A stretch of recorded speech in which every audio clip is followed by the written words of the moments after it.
Hi, my name is Jenny Devonshire and welcome to the Pause2Perform podcast, where we talk about all things relating to wellness, what you should take a pause for in your day to optimise your mental and physical health and perform at your peak.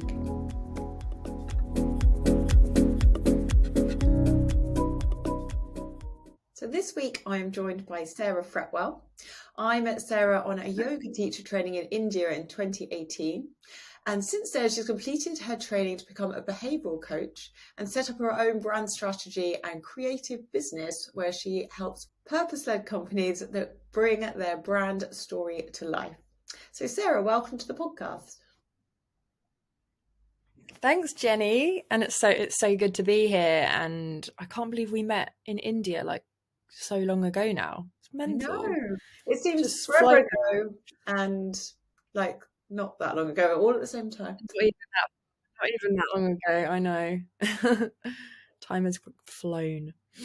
So I thought you could start off just by telling the listeners a little bit about yourself and your journey to where you are now. So, oh God, this is always the difficult part, explaining who you are and where you've come from. But as you said, I met you in Goa and I was doing my yoga training. So I've been teaching yoga for about 7 years now. God, that seems really long. But and then during the pandemic, I kind of did a little 180 and went into training in behavioural coaching because I've always sort of been interested in psychology, behaviour, why we do things, why we don't do things, like that kind of side of coaching was really interesting. And on the flip side, I also have been a copywriter and had gone freelance and self-employed just before COVID hit. So I kind of have like two different sides to my business, but they actually surprisingly work quite well together. So that's a little bit about my background. And right now I'm working with clients and brands and helping them sort of communicate who they are, what they stand for, through sort of creative campaigns or just, that sort of initial strategy work. And I'm also working with clients and people and helping them to change their behavior and, overcome like roadblocks or blockages and really understand and become more self-aware. Oh, amazing. So many things. So you do seem to be juggling a lot of things. So how do you manage your competing demands and what are your tips for optimizing productivity? So, yeah, I do juggle different sort of sides to my work, and that's been something that's taken a while to really understand, like how I can sort of make my life a little bit easier, because obviously there's two different things. And I think if you're doing two different jobs, my process was how can I make these work together a little bit more? And so an example, when I was teaching yoga, it was often sort of getting, before the pandemic, I was having to travel to studios, and that was eating into the time that I was supposed to be sort of working on like client projects. So that wasn't working. So I kind of stripped back and asked myself, like, how can this change? And that obviously led to like teaching online, which has just been a game changer for me. And so with the behavioral coaching side and the working with clients on the sort of copywriting side, they tend to work quite well together because both can be done virtually. So I can work, in the background with clients over Zoom, and I can also work with brands over Zoom. And if there's if I'm needed to sort of go in person and see them, then that can happen with either side. But the way I like to work is to have sort of days where I'll focus on like coaching or, the client work and sort of have that separation. Otherwise I'm just like a total mess if I've sort of got like jumping around on one day to coaching and then something else. And sometimes I do have like a coaching call in the morning, but then I'll be jumping on to sort of client work in the afternoon. But I like to have different days for different things if possible, and just sort of set aside like hours. So I guess it's sort of about time blocking. for me. That's how I like stay on top of everything. Yes, definitely. I think, yeah, because I've shown that task switching isn't very efficient. Like you're not, because it takes you a while to get into work. So every time you kind of jump from one to the other, then you're having to kind of lose like 10, 15 minutes as you get into it. I mean, I'm the same, obviously, when I was also traveling all over the place doing like yoga and etc. And yeah, that was exhausting for one thing. And also it feels like such a waste of time, doesn't it? I think like online classes have been a game changer for both of us. And yeah, I work best when I've got a block of time, and I find it's something that I do need to get over. But if I know I've got to go and see a client at a certain time, it's almost, I can't get properly fully immersed. I do like to get into like a kind of flow state, but sometimes you can't. And I think, yeah, like you could say, having time limits of like, I'm going to work for this amount of time on this is probably the best way to do it. So I want to move on a little bit now. So you talked about your behavioural coaching. So what is it, for one thing? And also, what do you think, I'm not sure if they offer it at the moment, but how do you think that companies could benefit from offering behavioural coaching to their employees? So two questions really. So behavioral coaching uses the principles of positive psychology and motivational interviewing and goal setting to really assist clients in altering their behavior and their responses to things, to situations, and then motivating them to change their behavior in order to achieve a specific goal. So it's really, there's sort of different steps within the coaching, because if a client comes to you totally unaware of what they're doing, which can happen, totally unaware of their thoughts, the triggers, why they're reacting in a certain way, you know, they just might come to you saying sort of, I don't feel good, like I'm so stressed. And so there's a little bit of like mindset work that needs to be done, sort of uncovering those sort of subconscious behaviors and thoughts, and sort of digging a little bit deeper before you can even go, right, what are your goals? What do you need to change? Because you can't just change something without being aware of it first. So sometimes there's that like self-awareness piece. And then after that, it's more about, right, let's work on sort of your goals. Like, what is your vision? Do you have a vision? How to sort of bring that out in the client? Because a lot of the times they're not necessarily aware of what they want, and they might really be unclear about what they want their future to look like, or what goals they have. Or they might have goals that are so big that they're just so overwhelmed, and they don't really know how to break them down into a logical step by step over a certain period in order to achieve them. So that's kind of what coaching is. I would say coaching is, as a broad term, behavioral coaching is different in that it's very focused on forward motion. So whereas like a mentor might kind of work in a very specific industry or field to guide someone through something that they've been and done before. So that it might be sort of a specific niche that you might get a mentor in, like copywriting, or to show someone that's a beginner at copywriting. Whereas a therapist would take the client back through their life to look at what went wrong, maybe look at their past and where they got stuck. And it's sort of more psychological in that sense, and looking at trauma.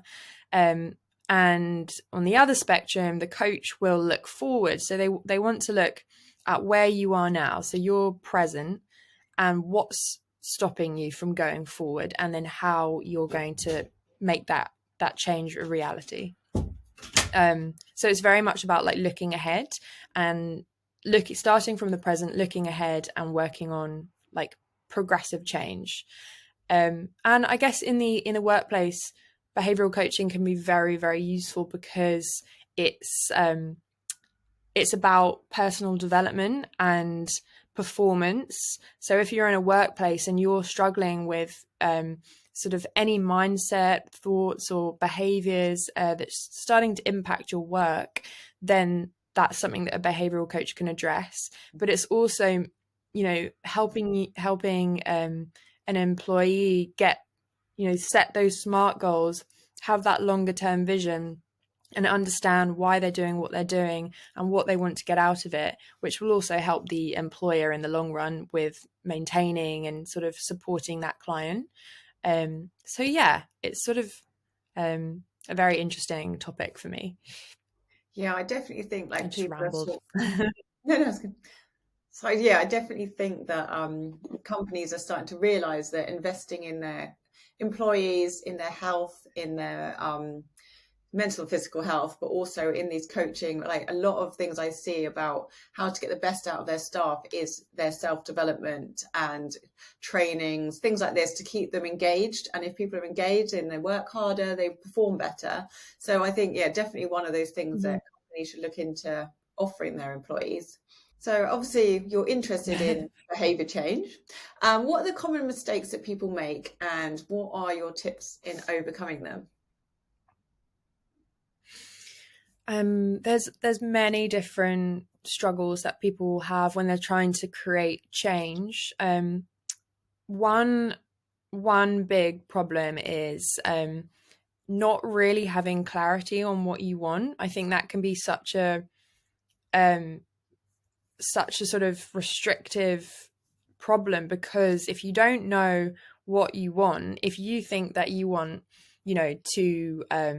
to go in a specific direction, but you don't know why you want to do that, and you don't really understand whether it's motivating, or what's your passion for that, or what's driving you, what's going to keep you going through those hurdles that are always going to be inevitable, those challenges that are going to crop up. If you don't really understand why you're doing what you're doing, or why you want to do what you're doing, then it's similar to sort of working with brands. If a brand doesn't know their purpose, if they don't know why they exist, then whatever problems come up, so say something else comes along, or a competitor, they will just lose why they're here, and they'll sort of go in any direction just to stay afloat. And it's the same with people. If you don't really understand why you're doing what you're doing, or what the motivation and purpose is behind that goal, then it's going to be very tricky for that person to stay motivated, especially when those problems crop up. Mm-hmm. So I think where a behavioral coach can help sort of help someone stay motivated is really like asking a lot of questions, like why does this matter to you? Really like going quite deep in terms of bringing out that that inner clarity and that sense of drive and purpose. And so that's sort of one way to stay motivated, really understand why you're going in that specific direction. Because if you don't, I think it's very easy to sort of just give up, or, at the first hurdle. Yeah, I think with acceptance commitment therapy, it's a similar thing. It's about your values, and living in a life that's in line with your values is really important, because when we don't, then we're not going to be happy. But also, yeah, knowing your why is so important, because things are difficult sometimes. And if you haven't got it anchored onto something like a bigger picture reason, then it's quite hard to keep motivated. Whereas if you can look to, right, it's difficult now, but it's going to get me to where I want to go, and this is where I want to go, it's much easier to stay motivated. Yeah, I like that word anchor that you just used, because I think that's like what the whole thing is about. It's sort of having that grounding, and really, whatever challenge comes up, however tricky it's going to get, however sort of rubbish you feel, and throughout this struggle, the process of getting to your end goal, you're at least going to know, like, you're going to have that anchor that's solid, like, this is why I'm doing it. And I think so many people just sort of go willy-nilly after like random goals, and they don't really, when they sort of lose motivation, it's like, surprising to them. But actually, they didn't sort of take that time to sort of think, okay, why is this important? And what's going to happen? Again, like something I like to sort of encourage is like, what would the impact be if you didn't go, towards this goal? Because that will help you realize whether that goal was just something you just chucked in there, or actually whether it's going to make you feel really, really sort of, sad in the long run, or like you've failed, or, like you've really missed a great opportunity. So another thing to help with motivation, and I love the neuroscientists, I know you do as well, Andrew Huberman, there's a lot about like the process and how we learn. And Angie Huberman talks a lot about like metacognition, and sort of making the learning process fun and enjoyable, because like a lot of the time when we're focused on that far away goal, that sort of end place we want to get to, that's all we focus on, and we sort of get tunnel vision, and then everything else leading up to it just becomes like a chore, becomes sort of an uphill struggle. And so the way Angie Huberman likes to frame it is that you've got to be constantly thinking like, is the way I'm approaching the day to day, is this task that I'm doing, are these sort of steps, is this process working for me, am I enjoying this, like what am I getting out of this process day to day, am I actually enjoying it?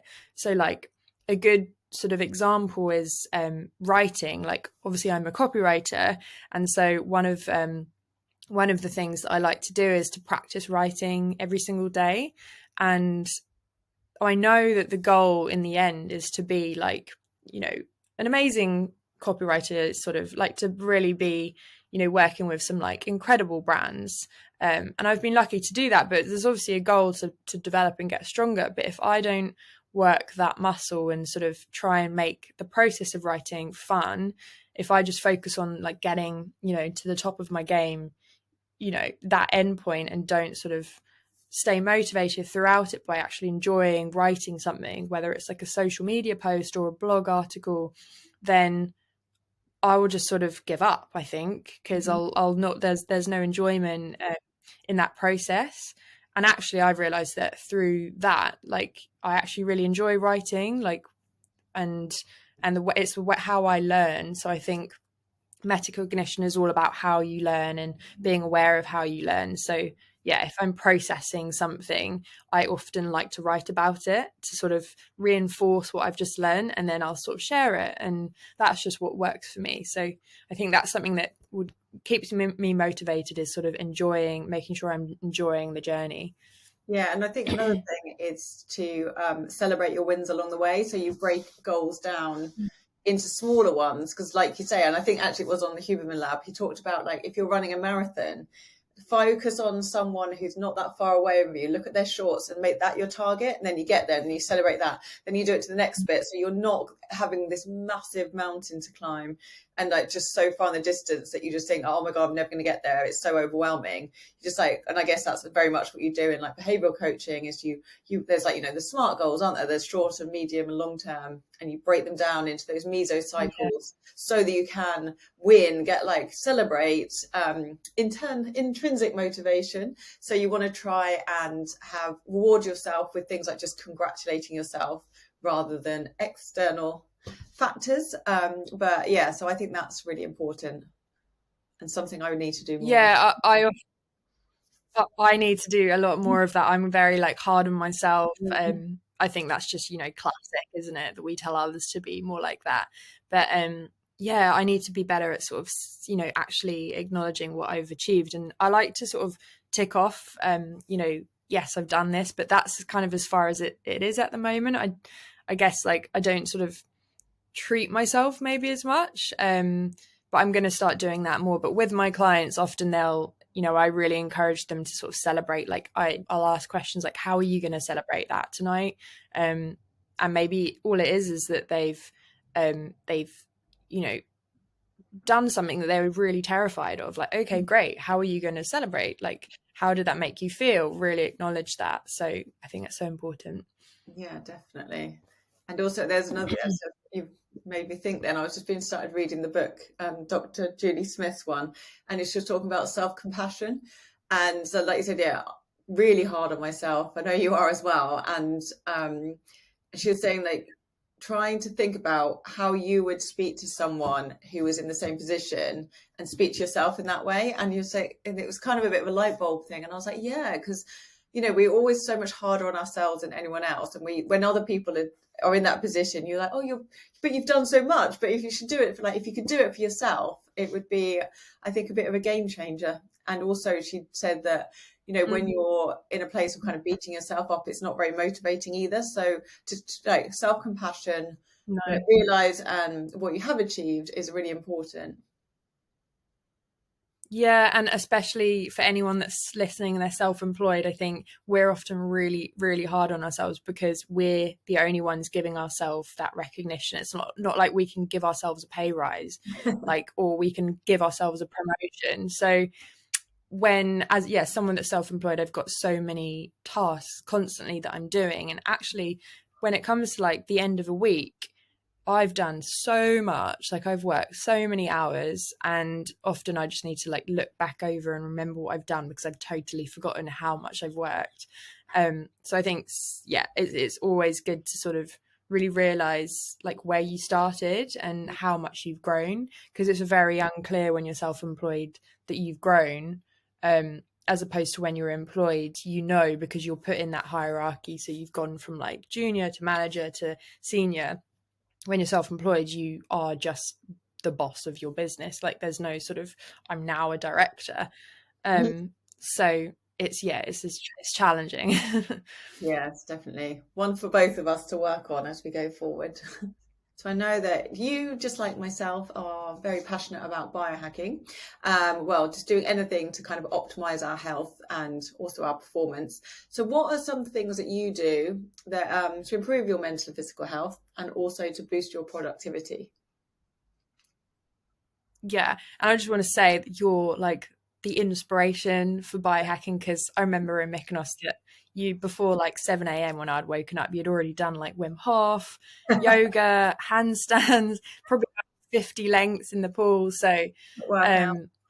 so I think, you're the inspiration there. But in terms of the small biohacking things that I do, I really like to I really have taken in the importance of natural daylight in the mornings, and getting, sunlight and natural light into your eyes to boost to sort of stabilize your circadian rhythm and support your circadian rhythm.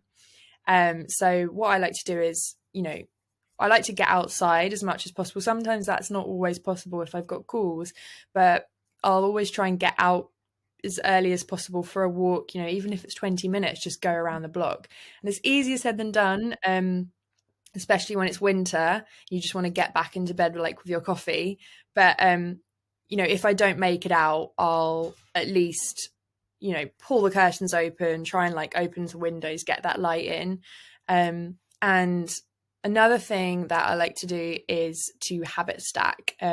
So when I've got an Apple Watch, I need to hit a certain amount of steps a day, but I like to break that up. So for example, when I'm out getting my morning sunlight, I'm also getting those steps in and trying to do sort of, 2,000, 3,000 before 12.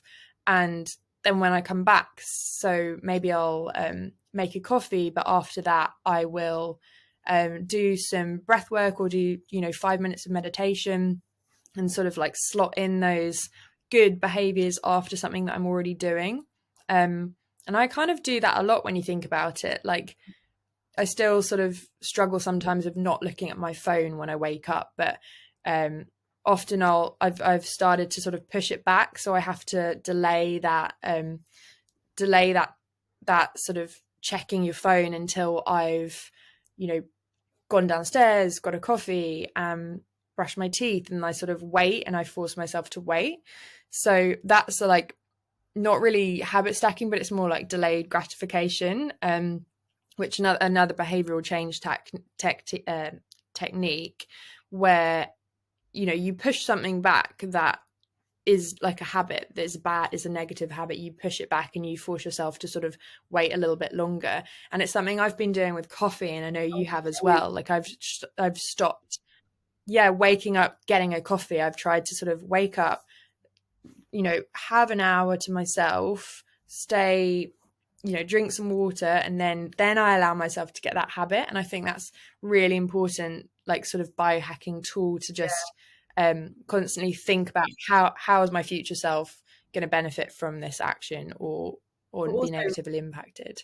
With the coffee thing, I think we were talking about it, and I don't know about you, but since I've stopped having it when I first get up, I haven't had my massive, because I would get so hyper, like get up and I have my coffee and I'd be like, oh my God, Yeah. I'm so excited. I can't, like, but I couldn't focus, and because I was way up here.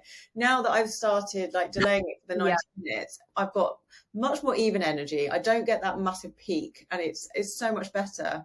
And yeah, then in the afternoon, I don't have a massive crash. Yeah. And it's like just such a simple technique, and it made such a difference.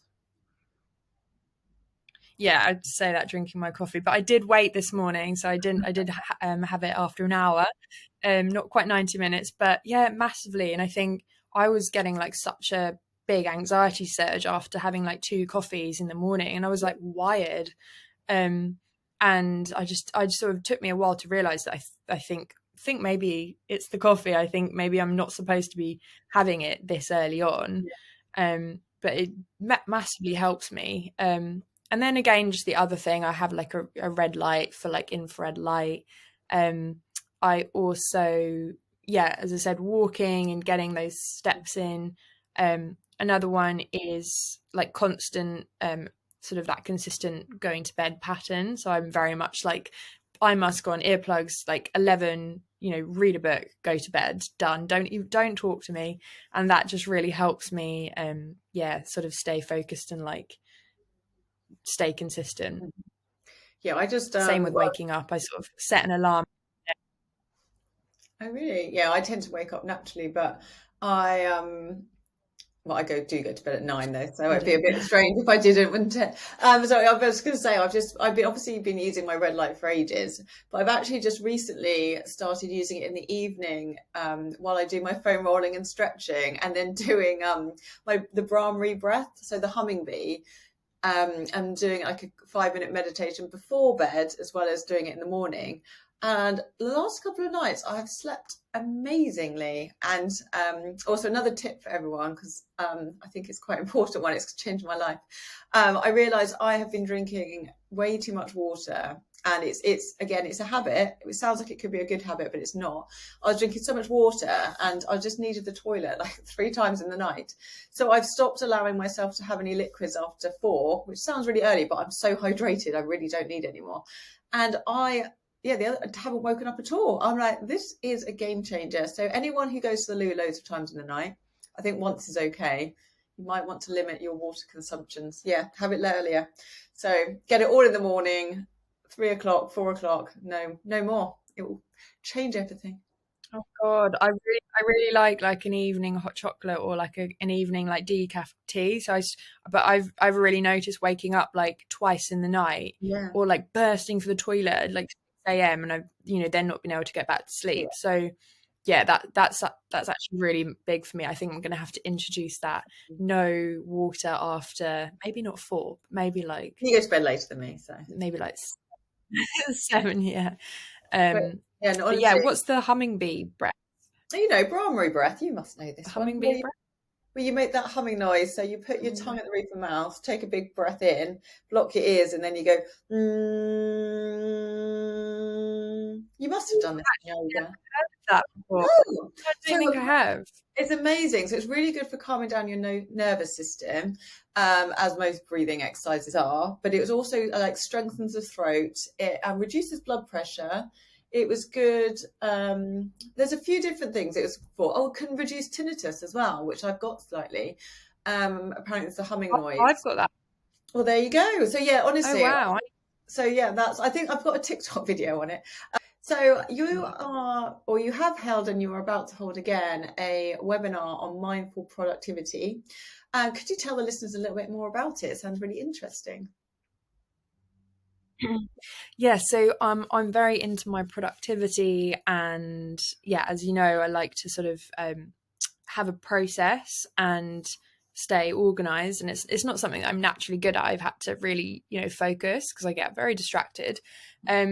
But the mindful productivity workshop that I'm running, and I'm trying to do sort of every couple of months, it's a webinar based, but there's it's sort of interactive, and the focus is on how to break down tasks, like large tasks, into accessible small steps, so that you can feel better about the process, and therefore, get to your goals faster and be able to sort of learn while you're doing it. So there's an element of that metacognition that we talked about earlier, where you're constantly looking at your process. How's this working?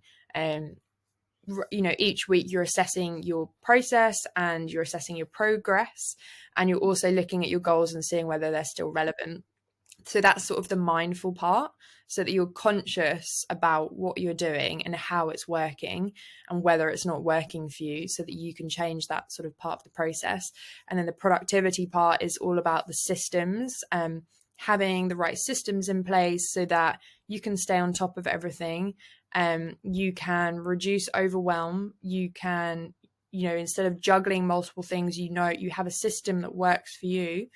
And you also have like a digital space where you have everything that goes on in your mind, just dumps it down. So sort of in the workshop, I share like my process and how I like to work, and it's geared towards creatives, but also anyone sort of who's self-employed. So a lot of people who are self-employed just have a bunch of tasks and docs, and like there's no system there. There's no sort of clear way to sort of organize their space.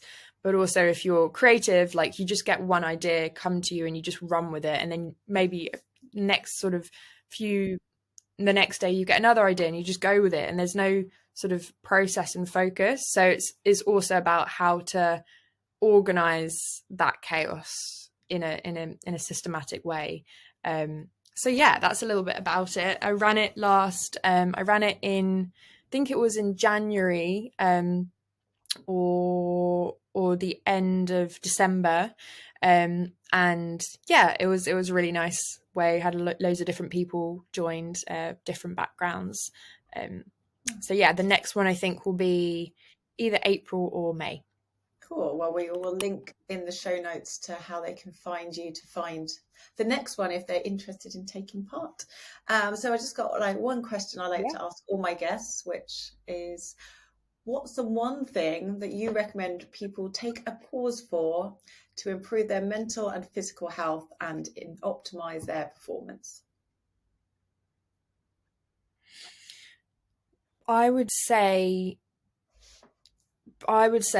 when you're going after any sort of goal, whether it's like I want to start a course, or I want to start a business, or I want to like change jobs, I would say to pause and really understand, again, what we talked about earlier, really understand your motivation and why you're doing that. Like, because a lot of the time we're motivated by external factors, like we've seen someone else doing it, we want to start a course because everyone's doing it.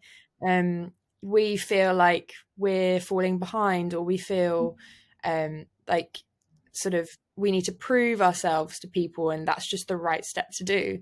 And so it's coming from that external source, and maybe it could be that you're seeking external validation in some way. So I would say pausing to really get clarity on your motivation for doing that. Is it coming from, I just really want to do this for me? Like I really feel this, like this big part of me really wants to do this, and I think I can create value. And I think, I have something to give. Or is it coming from, everyone else is doing it, I'm falling behind, oh my God, I need to do something, this seems logical, let's just go and do it. And it's coming from that sort of place of fear. So I think that's one big takeaway, would be to just pause, understand your why, understand your purpose, get clear on that. If it's not really coming from an internal positive place, then I would just reassess whether that goal is something that you should be going towards. Oh, that's amazing advice. Thank you. And thank you so much for joining me. Like I said, I will link to all of where they can find you. But if you want to say it on here, like where can people find you if they want to work with you on either of your many strings of your talents? Yeah. Yeah, so if you want to work with me through behavioural coaching, then you can find me on Instagram at Sarah Fretwell Yoga. And I have one website, so it's sarahfretwell.co.uk, where you can find out about behavioural coaching, but also anyone that has sort of a brand that they want to work with me on their brand or their copywriting, then sarahfretwell.co.uk, and my Instagram for that side is Sarah Fretwell with 3 L's, because someone took the 2 L's version. So oh no, yeah, oh well. that's where you can find me. Well, thank you so much for joining me. It's been great to chat, and I hope to get you on again soon. You've been listening to the Pause2Perform podcast with me, Jenny Devonshire. If you enjoyed this show, I'd really appreciate it if you could rate, review and subscribe. This helps other people find it, and hopefully I can help more people to improve their mental and physical health and optimise their performance.